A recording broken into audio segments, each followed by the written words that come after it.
Final video today. I'm gonna go monetize these videos. I'm gonna go eat and then I'm gonna upload them onto YouTube. Then I'm gonna start my TikTok live stream. We got a couple things we can do. Anyways, let's get into it. Let's go. Recently, the actors taking on the roles of Hal Jordan and Jon Stewart were announced for the upcoming live-action Lanterns TV series on Max, which is set to take place in James Gunn's DCU. The vision for the series is sort of inspired by True Detective, where it'll feature Hal Jordan and Jon Stewart trying to solve an Earth-based mystery that will tie into the overarching narrative of the DCU. Okay, the next thing is a big premiere HBO television series called Lanterns. This is a story of a couple of Green Lanterns, Jon Stewart and Hal Jordan, and we have a few other Lanterns peppered in there, but this is really a terrestrial-based TV show, which is almost like True Detective with a couple of Green Lanterns who are space cops watching over Precinct Earth. In it, they discover a terrifying mystery that ties into our larger story of the DCU. Kyle Chandler has signed on to play Hal Jordan, and Aaron Pierre will play Jon Stewart. I'd say the overall reception to the casting news has been mostly positive. There have been concerns here and there on Hal Jordan's age. The synopsis states how it'll center on the new recruit Jon Stewart and the Lantern legend Hal Jordan. So this Hal is a seasoned veteran showing Jon the ropes, serving as sort of a mentor figure perhaps. When it comes to Aaron Pierre being booked to play Jon Stewart, however, there has been a small minority of people on the internet who take issue with this casting, stating it's representative of an overall problem in Hollywood. You guessed it.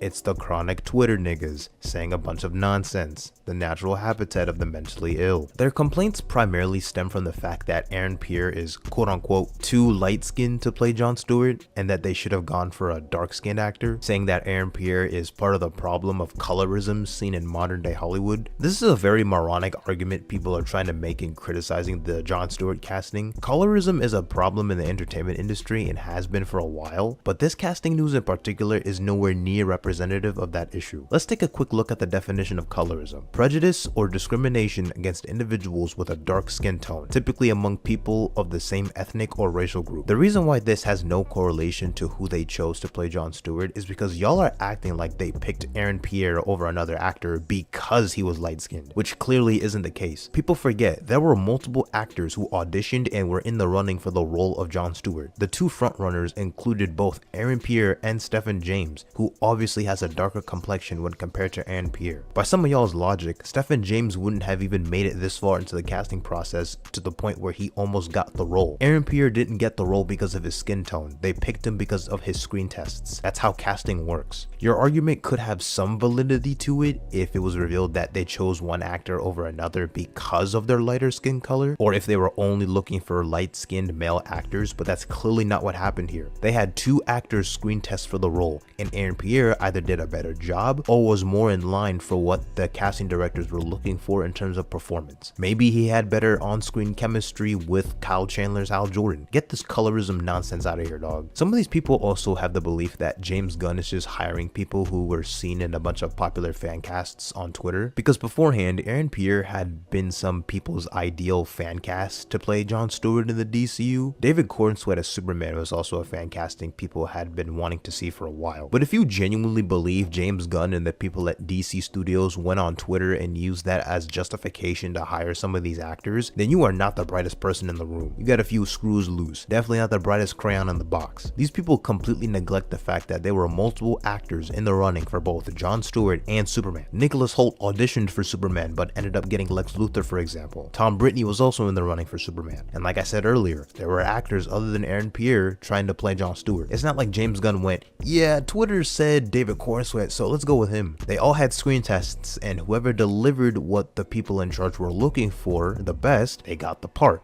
It's not rocket science. On top of that, the only characters that even relate to supposed Twitter fan casts are Superman and Jon Stewart. You don't see any prominent fan casts come to fruition with any other character that's been cast in the DCU. You think they only looked online when they chose Rachel Brosnahan as Lois Lane, Isabella Merced as Hawk Girl, Skylar Gisondo as Jimmy Olsen, Nathan Fillion as Guy Gardner, Eddie Gathege as Mr. Terrific, Metamorpho, The Kents, The Daily Planet cast, Supergirl. Do you see why this logic is flawed? It's so funny seeing people get mad over nothing, or picking and choosing when to get mad at something despite it being very similar to something they have no issues with. I didn't see a single goddamn complaint when Ray Fisher was cast as Cyborg of the DCEU. I didn't see anyone moan or complain about how the role should have gone to another actor. Saying light-skinned actors always get roles of typically non-light-skinned comic book characters is completely nonsensical because there are so many casting choices that disprove this. If that were the case, then decisions like Wesley Snipes as Blade wouldn't exist, Chadwick Boseman as T'Challa, Letitia Wright as Shuri, Tiana Paris as Monica Rambeau, Don Cheadle as War Machine, Yahya Abdul-Mateen as Black Manta, Idris Elba as Bloodsport, who was a leading role in the Suicide Squad. If James Gunn is part of the problem in colorism, then why did he cast him in that role? What about Dominique Thorne as Riri Williams Ironheart, Anthony Mackie as the new Captain America, Mike Coulter as Luke Cage, Cress Williams as Black Lightning on the CW? Hell, even for the heroes that aren't typically depicted as black in the comics, like Nick Fury, Hawkman,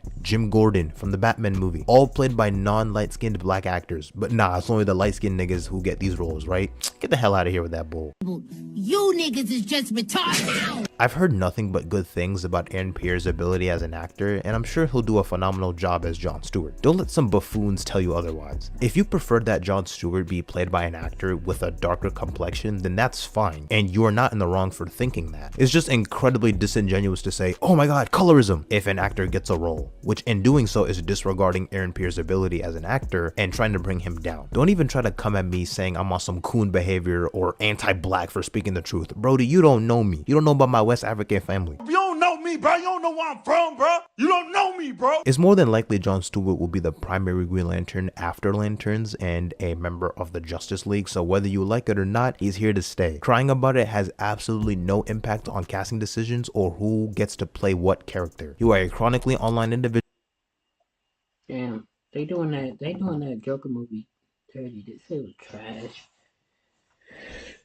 I ain't even seen the movie. I ain't gonna lie, I have not seen it. I don't know what the movie's about. I don't know none of that. I think at the end he ends up in jail. Just not a shocker. I think he spends most of his time in jail, doesn't he? Like the insane, he's the insane, patient. Like he was too crazy even for the, asylum. But they try to suppress him. I'm just basing everything off of the Arkham video game. Also, I played that Arkham game, Batman the Telltale series. Played the part where I think Batman gets sent to jail. I think no, it's the part where the Joker's in. I think Batman gets sent to jail in episode either 5 or 6. I think there was like 6 episodes in the gaming series. They got the Batman game, the Telltale series. The second part is like the DLC. You can play it free on your phone. I played it once. I didn't even finish like episode 1. I just like playing things on console games. But anyway, we're gonna get out of here. This was the last video for today.